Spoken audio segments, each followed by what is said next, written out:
না বাড়িয়ে আমরা মূল ভিডিওতে চলে যাচ্ছি। এখন আমি আপনাদেরকে দেখাবো যে কীভাবে আপনারা আপনার ফেসবুক পেজে বা প্রোফাইলে যেভাবে অটো প্লে বন্ধ করবেন।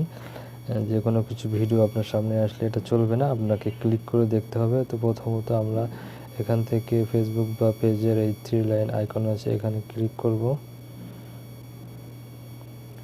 এখানে ক্লিক করার পরে আমরা নিচের দিক যাব, এখানে সেটিং অ্যান্ড প্রাইভেসি নামে যে অপশনটা আছে, এই যে অপশনটা এখানে আমরা ক্লিক করব। ক্লিক করার পরে এখান থেকে আমরা যাব যে সেটিং অপশন আছে, এখানে লেখা আছে সেটিং অপশনে যাব। যার পরে এখান থেকে একটু নিচের দিকে গেলে আমরা এখানে দেখব মিডিয়া নামে একটা অপশন লেখা আছে।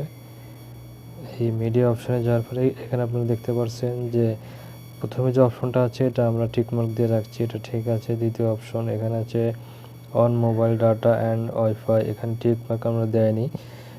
অন ওয়াইফাই অনলি, এখানেও আমরা টিকমার্ক দেয়নি, আমরা দিচ্ছি এখানে নেভার।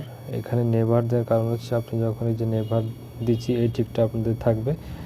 এটা দেওয়ার কারণ হচ্ছে আপনাদের যখন ভিডিও ছাড়বেন, নিজের ভিডিও নিজে দেখতে গেলে এটা ফেসবুকে রিচ কমিয়ে দেয় বা নিজের ভিডিও নিজে দেখলে এক প্রকার ক্লেম দেয়।